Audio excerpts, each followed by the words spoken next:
Kembali lagi bersama saya Intan Salsabila. Pada video kali ini saya akan menjelaskan rangkuman dari modul 4, yaitu modul tentang proteksi dan pertukaran informasi kesehatan stakeholder dalam sistem informasi kesehatan. Oke guys, kita langsung saja ke pembahasannya. Oke, sebagai pengantar modul itu perkembangan teknologi informasi pada saat ini sudah sangat pesat. Berbagai disiplin ilmu sudah tidak dipisahkan dengan teknologi. Salah satu teknologi yang masih populer adalah komputer. Karena berbagai pekerjaan banyak dipermudah dengan komputer. Seperti membuat surat, membuat formulir, rekam medis, merekap 10 besar penyakit, membuat statistik pelayanan kesehatan, dan lain-lainnya. Oke, pada bidang kesehatan, banyak manfaat yang telah dirasakan oleh kita dengan adanya komputer.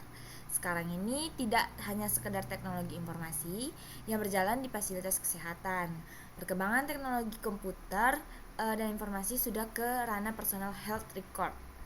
Sejalan dengan penetrasi teknologi informasi dan komunikasi yang telah merambah menyentuh ke semua segi kehidupan, pemanfaatan TIK untuk mendukung pembangunan kesehatan menjadi tak terhindarkan.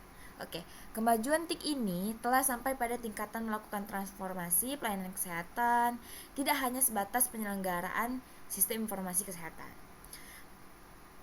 Untuk ketersediaan data informasi yang baik untuk mengambil keputusan yang lebih baik, itu fragmentasi ini terlihat dari berbagai macam sistem informasi digunakan untuk mendukung berjalannya program kesehatan.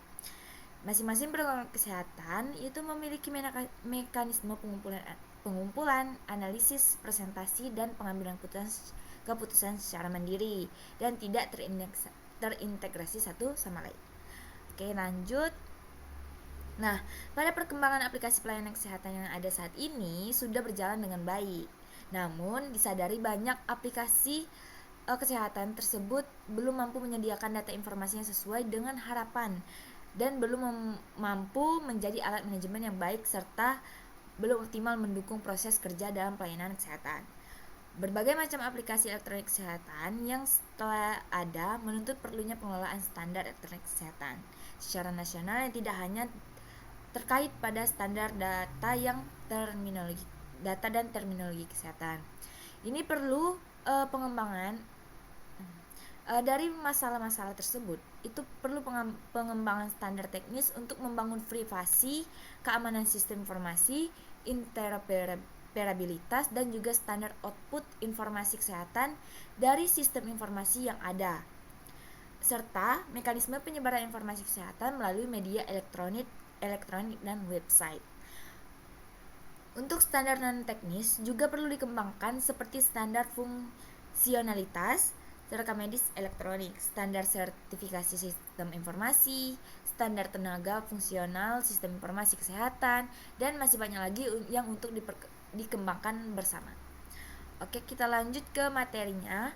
Nah, di sini ada sistem informasi kesehatan terintegrasi. Apa itu SIK terintegrasi? Itu adalah suatu sistem yang menggabungkan berbagai sistem informasi kesehatan yang ada menjadi satu kesatuan yang terhubung. Sistem ini memungkinkan data kesehatan pasien, tenaga kesehatan, fasilitas kesehatan, dan informasi kesehatan lainnya yang dapat diakses, dikelola, dan dibagikan secara efisien dan aman. Oke, adapun tujuan dari SIK ini yaitu meningkatkan kualitas pelayanan, meningkatkan efisiensi, meningkatkan akurasi data, keamanan data, dan pengambilan keputusan untuk menyediakan data yang akurat dan terkini untuk mendukung pengambilan keputusan dalam perencanaan program kesehatan. Ada juga komponen utama dari SIK ini yaitu perangkat keras. Itu kita menggunakan komputer, server, jaringan, dan perangkat output dan input lainnya.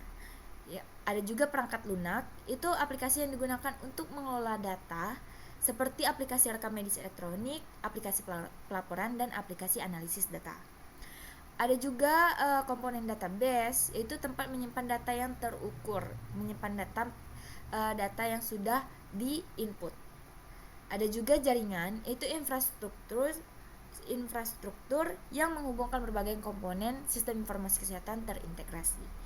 Dan ada juga sumber daya manusia, yaitu tenaga kesehatan dan ilmu teknologi yang terlatih dalam mengoperasikan dan mengelola sistem informasi kesehatan terintegrasi. Ada juga manfaat dari sistem informasi kesehatan ini, yaitu meningkatkan aksesibilitas data. Ini data kesehatan dapat diakses kapan saja dan di mana saja oleh pihak yang berwenang. Dan juga ada peningkatan efisiensi, itu mengurangi waktu yang dibutuhkan untuk mencari dan mengolah data. Ketiga, itu meningkatkan kualitas pelayanan, itu memungkinkan tenaga kesehatan memberikan pelayanan yang lebih baik dan personal. Yang keempat, yaitu peningkatan kualitas data, yaitu data yang terintegrasi lebih akurat dan konsisten. Dan selanjutnya itu mendukung penelitian, yaitu menyediakan data yang dibutuhkan untuk peneliti di bidang kesehatan. Dan yang terakhir itu mendukung pengambilan kebijakan, itu menyediakan informasi yang relevan, yang akurat untuk pengambilan keputusan di tingkat kebijakan. Oke, selanjutnya adapun fokus penguatan pada sistem informasi kesehatan ini, yang pertama yaitu standarisasi kode dan terminologi, itu dimana menggunakan kode dan terminologi yang seragam untuk jenis pelayanan, obat-obatan, dan diagnosis medis. Hal ini juga memudahkan dalam pengelolaan data dan analisis lebih lanjut.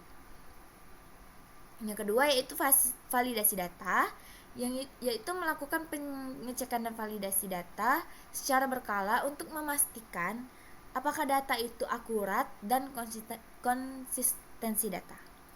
Yang ketiga yaitu integrasi dengan sistem keuangan, yaitu menghubungkan sistem pencatatan transaksi dengan sistem keuangan Faiankes agar laporan keuangan dapat dihasilkan secara otomatis dan akurat. Yang terakhir yaitu digitalisasi rekam medis, yaitu memindahkan rekam medis pasien dari format fisik ke format digital untuk mempermudah akses dan pengelolaan. Nah, ada juga pada fokus penguatan SIK ini, yaitu mengoptimalisasikan aliran dan integrasi data yang bertujuan untuk memastikan data mengalir dengan lancar dari satu sistem ke sistem lainnya. Hal ini memungkinkan berbagai pihak yang berkepentingan untuk mengakses data yang sama secara real time. Ada beberapa upaya yang dapat dilakukan, yaitu interoperabilitas sistem, yaitu membangun sistem yang dapat berkomunikasi dan bertukar data dengan sistem lain, baik di dalam maupun di luar Faiankes. Yang kedua yaitu pemanfaatan standar internasional, yaitu menggunakan standar internasional seperti HL7 untuk memudahkan pertukaran data. Yang terakhir yaitu pembentukan data warehouse, yaitu membuat gudang data terpusat untuk menyimpan data dari berbagai sumber, sehingga data dapat dianalisis secara komprehensif. Ada juga pada fokus penguatan SIK ini, yaitu peningkatan pemanfaatan data atau informasi. Itu data yang telah tertata dengan baik dan terintegrasi dapat dimanfaatkan untuk berbagai tujuan, seperti pengambilan keputusan. Itu data dapat digunakan untuk mendukung pengambilan keputusan dalam perencanaan program pengambilan kebijakan dan alokasi sumber daya. Yang kedua yaitu pemantauan kerja, itu melacak kinerja Faiankes dan program kesehatan secara berkala.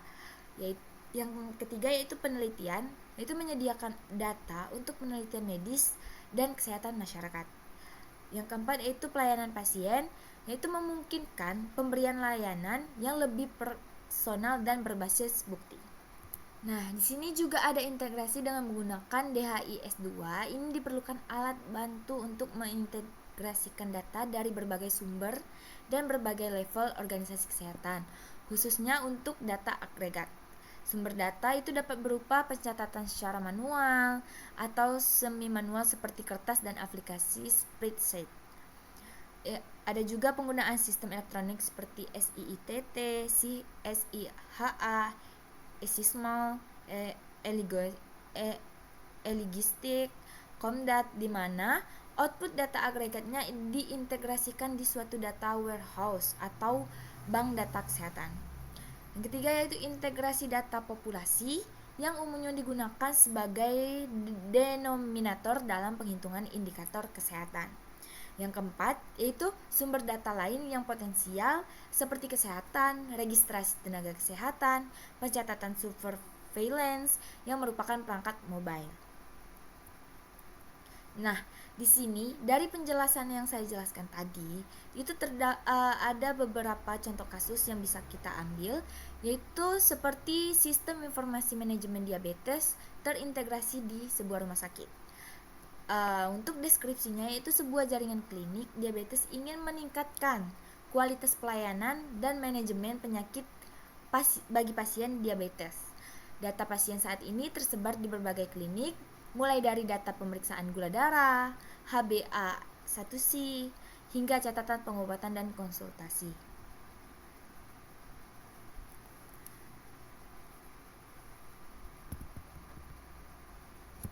Nah, untuk terdapat masalah dari sebuah kasus tersebut itu data tidak terintegrasi.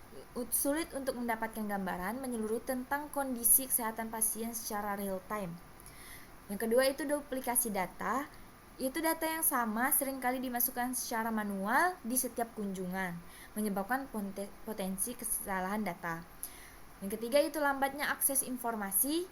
Dokter dan perawat kesulitan mengakses riwayat kesehatan pasien secara cepat, terutama saat keadaan darurat. Yang keempat yaitu sulitnya melakukan analisis data. Tidak adanya sistem yang terpusat membuat sulit untuk melakukan analisis data untuk mengidentifikasikan tren dan pola penyakit.